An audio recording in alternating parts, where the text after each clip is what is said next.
لبيك اللهم لبيك لبيك لا شريك لك لبيك إن الحمد والنعمة لك والملك لا شريك لك. Assalamu alaikum warahmatullahi wabarakatuh. Kwa jina naitwa Amina Suleiman Ali, ni hujaji kutoka kikundi cha Zadawa. Alhamdulillah, tunamshukuru Mwenyezi Mungu, tumeenda salama na tumerudi salama, lakini pia shukrani zetu kwa viongozi wetu. Kwanza kabisa tunaanza katika mafunzo. Alhamdulillah, mafunzo yalikwenda vizuri kiasi ambacho imepelekea kwamba tulipofika kwenda Maka kwenda kuhiji katika umra pamoja na hija haikuwa shida kwetu sisi. Kila mafunzo tunayofanya tulifanya katika practice. Kwa hiyo ilipelekea hata kwa hujaji alipokuwa kaondoka katika sehemu hata katika jumuiya humuoni, ilikuwa hujaji mwenyewe anaweza kumaliza yale hija yake au umra yake bila kupata kiongozi mwingine. Kwa kwamba tunamshukuru Mwenyezi Mungu alhamdulillah, lakini tumemaliza hija umra kwa salama, tumemaliza hija salama. Tumeanzia Maka katika kufanya umra, tukaenda katika Mina, tukalala pale.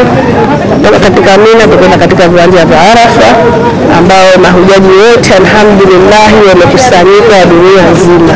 Tulikuwa sote wamoja, hakuna kabila, hakuna mweusi, hakuna tajiri, hakuna maskini, sote tulikuwa moja. Hata ukimtizama wewe mwenyewe huwezi kusema kama huyu milionia, huyu fukara au huyu kachangua na wazazi wangu watoto wangu tumeto.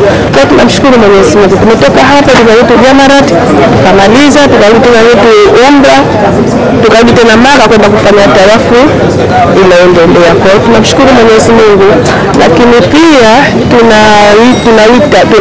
tunatoa wito kwa vijana wenzetu, kwa sababu tunavyojua kwamba tunasema kwamba hija ni kwa ajili ya watu wote wenye uwezo, lakini tunaomba walimu, mashehe wazidi kutoa elimu, kwa sababu inaonekana kwa sasa hivi elimu bado kabisa ya kwamba hija, kuonekana kwamba hija mtu anaweza kuchanga kidogo au hata kwa wafanyakazi wa serikali unaweza kufanya hija. Tusichukulie ile tulichukua kizamani kwa mpaka uwe uweze kutoa zaka ndio utoe hija, na ni nguzo pekee.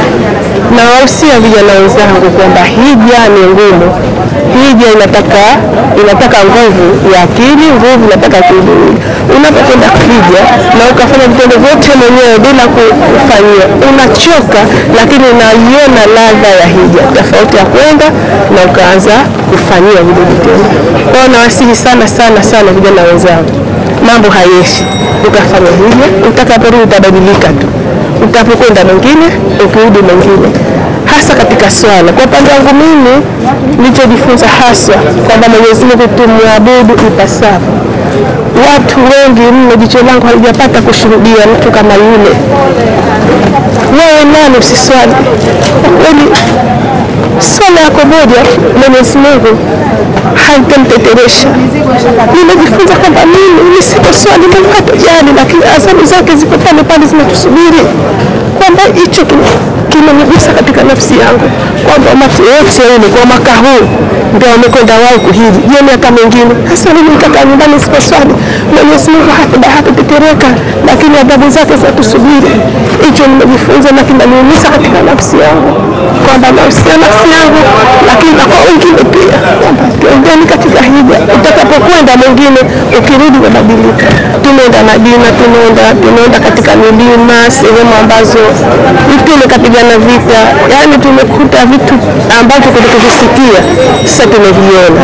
Tumekwenda katika mimbari za mtume, tumekwenda katika raudha, tumeswali ya Rabbi tujalie tusiswali pale tukati Madina na tukaswali katika pepo yake.